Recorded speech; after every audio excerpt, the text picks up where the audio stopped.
Hello guys, welcome to my channel Ayush health. इस video में मैं आपके साथ डिस्कस करने वाली हूँ अष्टांग Hridaya Sutra Sthana second chapter written by Vagbhata, Acharya Vagbhata.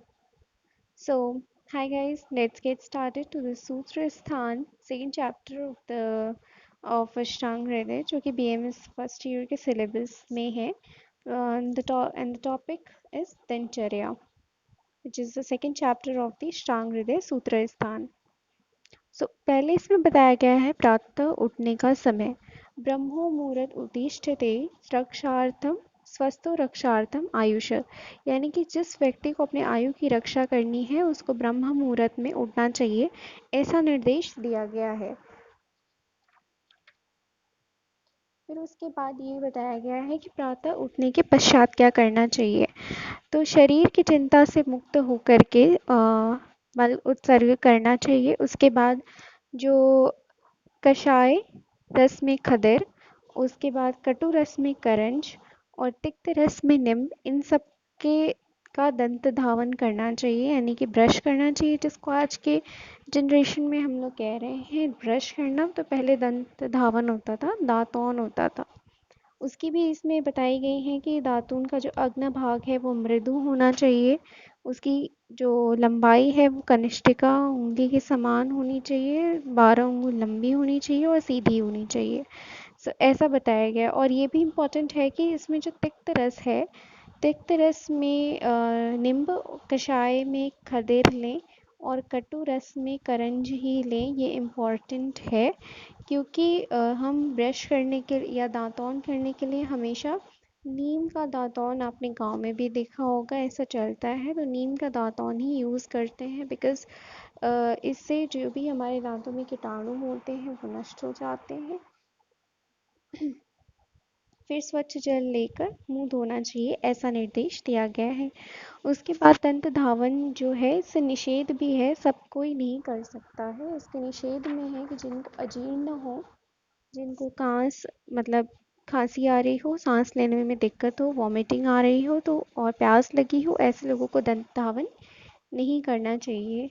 उसके बाद एक नेक्स्ट चीज़ इसमें है, श्लोक का नंबर तो 5 के पहले सविरांजन दिया हुआ है। मैं आप सबसे रिक्वेस्ट करूँगी कि आप अपनी बुक लेके साथ में बैठें ताकि आपको समझने में आसानी हो। सविरांजनम नित्यम हितम अक्षरो ततो भजेत, यानी कि सविरांजन नित्य करना चाहिए और जो रसांजन है वो 7 दिन पर करना चाहिए, ऐसा निर्देश है 5th श्लोक में।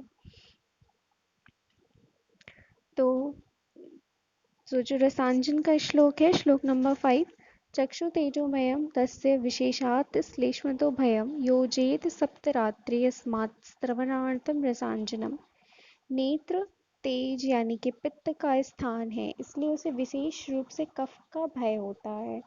अतः कफ को बहाने के लिए प्रत्येक 7 रात्रि के बाद रसांजन करना चाहिए। सौविरांजन हम रोज़ कर सकते हैं, क्योंकि सौविरांजन में क्या होता है कि जो रोज़ रोज़ की वजह से हमारे आइज़ में जलन होती है या फिर खुजली होने लगती है, तो ऐसी चिपचिपाहट को निकालने के लिए सौविरांजन रोज़ करना चाहिए। ठीक है। और नेत्र के लिए हितकारी होता है, लेकिन जो रसांजन होता है तो पित्त को क्लियर करने के लिए हर 7 दिन पर रसांजन करना चाहिए। उसके बाद है कि ये सब करने के बाद नस्य, गंडूश और धूमपान, कवल, ये सब करना चाहिए। तो नस्य आदि में क्या है, नस्य क्या होता है कि जैसे अपनी नाक में 2 बूंद डालें किसी ऑयल का, जो भी मेडिकेशन, नेज़ल मेडिकेशन जिसको आजकल हम लोग कह रहे हैं, नेज़ल मेडिकेशन करना चाहिए। उसके बाद गंडूश क्या होता है कि जिसमें हम मुंह में द्रव भरते हैं और फिर दाएं बाएं घुमाते हैं, तो उसको हम लोग कवल कहते हैं, जिसको आजकल हम लोग ऑयल पुलिंग कहते हैं। So oil pulling is a very good method to clear all the, मतलब जितना एग्रेवेशन हुआ है बॉडी में उसको शांत करने के लिए oil pulling is the best method at the morning time. धूमपान से मतलब स्मोकिंग नहीं है यहाँ पर। इसमें अच्छे द्रव भर के धूमपान लिए जाते हैं। नेक्स्ट इज दी अभ्यंग, यानी मसाज करना चाहिए हमें अपनी बॉडी का। मसाज से क्या होता है कि शरीर में प्रतिदिन तेल से मालिश करना चाहिए। इसके सेवन से जो वृद्धावस्था है, ओल्ड एज में या थकान होती है या वात का नष्ट होता है। इससे हमारी दृष्टि भी स्वच्छ होती है, शरीर भी अच्छा होता है, आयु की वृद्धि होती है, नींद अच्छी आती है। ऐसा तो हमने रात में भी देखा है कि ऑयल मसाज करने के बाद नींद अच्छी आती है, शरीर सुंदर और दृढ़ होता है। आप जिस भी ऑयल से मसाज करेंगे उसका इफेक्ट आपकी बॉडी पर ज़रूर पड़ेगा, ऐसा इसमें बताया गया है। फिर उसके बाद इसका निषेध किसको है कि जिनको संशोधन किया गया है, जिनको अजीर्ण है, वो इसको ना करें, मतलब उनको अभ्यंग नहीं करना चाहिए।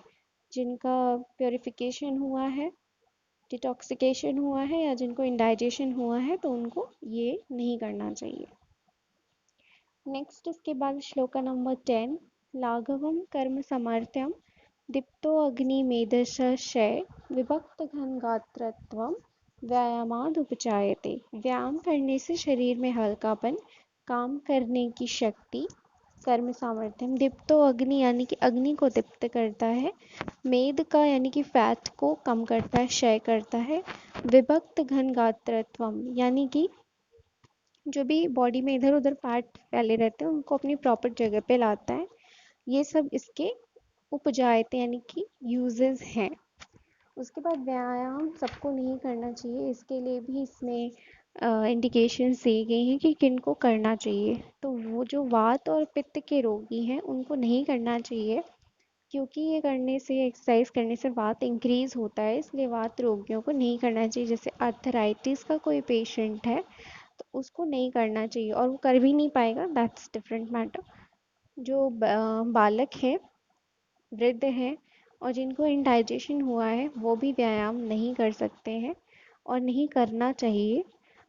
तो बालक और वृद्ध का डिसाइड करने के लिए यहाँ पर आचार्य चरक ने बताया कि जो 16 वर्ष से की आयु से कम है वो नहीं करें, वो बाल्य अवस्था है, और जो 60 के ऊपर है वो ना करें, वो बूढ़ेपन की अवस्था में आ जाते हैं। फिर व्यायाम जो कर सकते हैं वो किस काल, मतलब किस काल में और कितना करें, मतलब दिन भर करें कि आधा घंटा करें कि 45 मिनट करें, इट्स नॉट द टर्म। आप अपनी शक्ति के हिसाब से करिए। तो वैसे वही श्लोक दिया हुआ है यहाँ पर, 11वां श्लोक। अर्धशक्त्या निषेव्य अस्तु बलिभिः स्निग्ध भोजिभिः शीतकाले वसंते च मंदमेव ततो अन्यदा। मतलब अर्धशक्त्या निषेव्य अस्तु, मतलब आधी शक्ति के बराबर एक्सरसाइज करनी चाहिए। जो लोग बलवान हैं, स्निग्ध यानी कि ऑयली भोजन करते हैं, जैसे घी पराठा खा रहे हैं घी लगा के, तो ऐसे जो भोजन करते हैं उनको आधी शक्ति, जिनकी उनकी उनकी आधी शक्ति के बराबर भोजन करना चाहिए। और शीतकाल यानी विंटर सीजन में नवंबर दिसंबर जनवरी फरवरी, और वसंत काल में, ठीक है, उनको आधी शक्ति के बराबर काम करना चाहिए in the sheetkal and in the vasant ritu. Rest is like from March to April May June July, जो गर्मी के मौसम होते हैं थोड़े, तो इसमें उन लोग को आधी शक्ति से भी कम एक्सरसाइज करनी चाहिए, क्योंकि इसमें वैसे ही पसीना होता है और बहुत कुछ होता है, तो जिससे जठराग्नि, जो हमारी डाइजेस्टिव पावर है, वो कम होती है।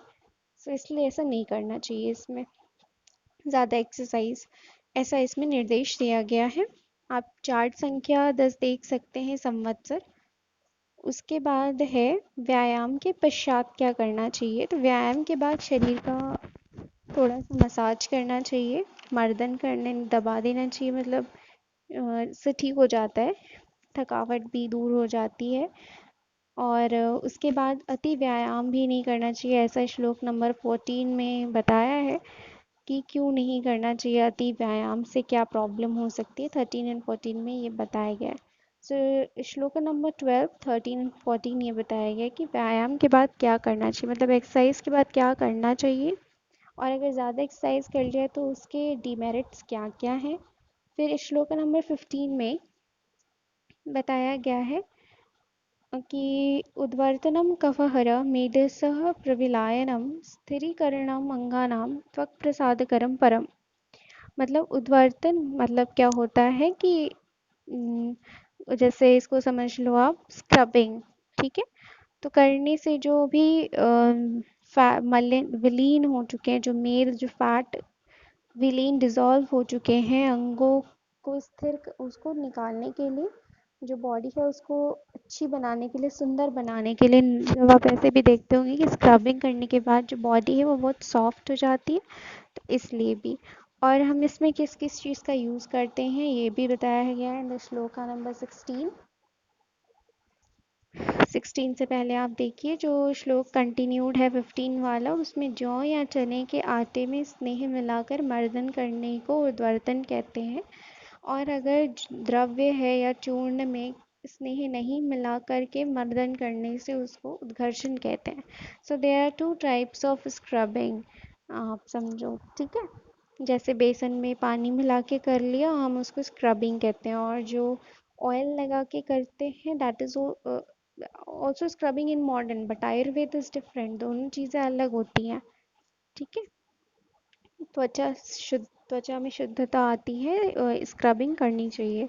नेक्स्ट जो श्लोका नंबर 16 है, 17 है, 18 एंड 19। Shloka number 16, 17, 18 and 19। 16, 17, 18, 19 में बताया गया है कि क्या जो स्नान के गुण हैं, स्नान उष्ण जल से स्नान करना चाहिए, स्नान किनको नहीं करना चाहिए, और ये यस, उष्ण जल से स्नान और स्नान के अयोग्य कौन कौन है। तो ऐसा इसमें स्नान के गुण बताए गए कि जठर अग्नि तीव्र होती है, ऐसा देखते होंगे कि आप बातें करने के बाद बहुत अच्छा लगता है, खाने को मन करता है, नींद अच्छी, मतलब ड्राउजीनेस जो होती है, आलसपन फील हो रहा होता है नहाने से पहले, तो वो नहाने के बाद ख़त्म हो जाता है।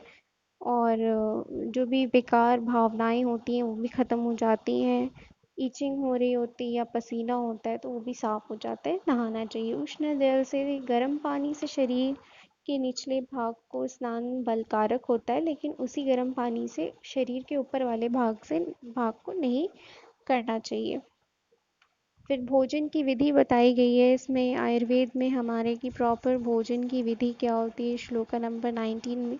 कहीं भी खड़े होके खा रहे हैं, बैठ के खा रहे हैं, इसका प्रॉपर एक तरीका होता है, एटिकेट होता है, जो बताया गया है इसमें कि पूर्व में सेवन किए गए आहार जब तक, मतलब पहले खाया हुआ खाना जब तक पच ना जाए तब तक दूसरा खाना नहीं खाना चाहिए, दोबारा खाना नहीं खाना चाहिए। और अधारणीय जो वेग, जो 13 अधारणीय वेग बताए गए हैं, मल मूत्र, मान लो आपको यूरिनेशन लगी है फिर भी आप खा रहे हैं, that should not be, we should not do like this. So ये बताया गया है कि अधारणीय वेग को प्रवृत्त करने के बाद ही खाना खाना चाहिए। आहार विधि विधान बताए गए हैं कि कहाँ बैठकर खाना चाहिए, ना ज़्यादा तेज़ खाना चाहिए ना जल्दी खाना चाहिए, टीवी देखते हुए नहीं खाना चाहिए, ऐसे ही नहीं बोला जाता है, ऐसा हमारे शास्त्रों में भी लिखा है कि अपना पूरा चिंतन जो है वो खाने पर लगाना चाहिए। फिर उसके बाद आहार विधि विधान ये बताया जाएगा आपको मात्राशीतीय अध्याय, जो कि इसी में आएगा नेक्स्ट, जो नेक्स्ट चैप्टर तो नहीं है बट सूत्र स्थान में मात्राशीतीय अध्याय, उसमें आहार विधि विधान, अष्टाहार विधि, विशेष आयतन सब बताया जाएगा। फिर जो है श्लोका नंबर 20, श्लोका नंबर 20 से 22 तक ये बताया गया है कि ये जो पाप है, आई एम सॉरी, जो धर्म है, ठीक है, तो धर्म का महत्व क्या है, धर्म क्या क्या है वो बताए गए हैं। सुखार्ता सर्वभूतानां मतः सर्वा प्रवृत्तयः सुखम च विना धर्मात् सम्मद परो भवेत्। सभी प्राणियों की सभी प्रवृत्तियां सुख की प्राप्ति के लिए होती हैं और सुख की प्राप्ति धर्म के बिना नहीं हो सकती, इसलिए सभी को धर्म में तत्पर रहना चाहिए। चोर को चोरी करने के बाद थोड़ी देर के लिए खुशी मिलती है, लेकिन वो धर्म नहीं करता इसलिए उसको बहुत ज़्यादा खुशी नहीं मिलती। इसीलिए सभी प्राणियों की जो इच्छाएं हैं वो सुख के लिए हैं और सुख के पाने के लिए धर्म है। इसीलिए ऐसे 10 पाप कर्म बताए गए हैं श्लोका नंबर 21 एंड 22 में, कि जो हमें नहीं करने चाहिए। दशविध पाप उनको कहा गया है। 10 प्रकार के हैं जिन जो हमारे शरीर को, हमारे मन को, हमारे बोली को खराब करते हैं, इसलिए उन्हें नहीं करना चाहिए। श्लोका नंबर 23 से लेकर के 29 तक जो है ऐसे मतलब आप समझ लो सोसाइटी एटिकेट्स बताए गए हैं। मैं आपको एक एक करके बताती हूँ इन द शॉर्ट। कि जो इंसेक्ट्स हैं, चींटी हैं, उनको अपने समान ही समझना चाहिए, उन्हें कभी कष्ट नहीं देना चाहिए। श्लोका नंबर 24 में बताया है कि जो खाली जो याचक हैं, जो भीख मांगते हैं, उनको कभी भी खाली हाथ नहीं जाने देना चाहिए। फिर जो त्रिवर्ग है, मतलब श्लोका नंबर 29 में आप देखेंगे तो जो त्रिवर्ग इसमें बताएगी कि त्रिवर्ग शून्यम नारंभम भजेतम च विरोधयन्। त्रिवर्ग यानी धर्म अर्थ काम से अलग कुछ नहीं करना चाहिए। जो हमें त्रिवर्ग की तरफ ले जाए वही काम हमें करने चाहिए। ठीक है। ऐसा कोई भी काम नहीं करना चाहिए जो धर्म के विरुद्ध हो, अर्थ के विरुद्ध हो और काम के विरुद्ध हो। ठीक है। सभी धर्मों में मध्यम मार्ग को अपनाना चाहिए, अर्थात किसी के प्रति अधिक आसक्त नहीं होना चाहिए कि हम धर्म ज़्यादा कर रहे हैं और कुछ मिल नहीं रहा है, यानी हमें पैसा नहीं मिल रहा, अर्थ नहीं मिल रहा, हमारी इच्छाएं नहीं पूरी हो रही, तो ऐसा आसक्त नहीं होना चाहिए। सारी चीज़ें मेंटेन होनी चाहिए। धर्म भी करिए, आप पैसा भी कमाइए और अपनी इच्छाएं भी पूरी करिए, लेकिन to a level. Shloka number 33 से स्टार्ट होता है हमारा रात्रिचर्या। दिन में क्या करना चाहिए, डिस्कस्ड। रात में क्या नहीं करना चाहिए और क्या करना चाहिए, we will discuss that. Shloka number 33 में बताया गया है कि निषेध कर्म, ऐसे कौन कौन से कर्म हैं जो रात के मतलब निषिद्ध स्थान, सॉरी, कि जो नहीं जाना चाहिए, जहाँ पर जैसे कि जो पूजा वाली स्थान होती है वहाँ रात में नहीं जाना चाहिए। किसी भी छाया को रात में क्रॉस नहीं करना चाहिए। ऐसे कहते हैं कि शमशान घाट में भी रात को नहीं जाना चाहिए। So these are all true. These are, और उसके बाद जो है 34 से लेकर के to the end of the chapter पूरा बताया गया है कि सोसाइटी मैनर्स क्या क्या है, कि मुख को ढक के छींकना चाहिए, हंसना चाहिए। आप समझिए कि अष्टांग हृदय जो सूत्र स्थान है वो बेसिक एटिकेट्स हैं, ऑलमोस्ट हर इंडियन को पढ़ना चाहिए। It's not just Ayurveda topic, it's बहुत अच्छी अच्छी बातें इसमें लिखी हुई हैं। तो श्लोक नंबर 35 सॉरी 40 to 44 ये बताया गया है यहाँ पर कि जो त्याज्य कर्म हैं जिनको हमें करना ही नहीं चाहिए। जैसे कि हम कहते हैं ना कि सामने की धूप डायरेक्ट मत लो, धूल और जो ओस है या तीव्र वायु है, इनका सेवन नहीं करना चाहिए। ठीक है। टेढ़े मेढ़े होकर नहीं बैठना चाहिए, ऐसे ही कहीं पे भी नहीं छींक देना चाहिए। और मतलब खांसी भी अगर हम करें तो हैंकी वगैरह लगाएं। ठीक है। और ये बहुत ज़्यादा ही नींद यानी सपना नहीं देखना चाहिए। बहुत ज़्यादा डकार आ रही हो यानी बेल्चिंग हो रही हो तो वो भी नहीं। पानी पीजिए, आप उसको ठीक करिए कैसे भी। ये सारी चीज़ें लास्ट में मैं ये कहूँगी कि जब सबसे इम्पोर्टेंट इस टॉपिक इस चैप्टर में था वो है हमारा त्रिवर्ग, धर्म अर्थ काम। Thank you for watching my channel. Please subscribe for more videos. Thank you.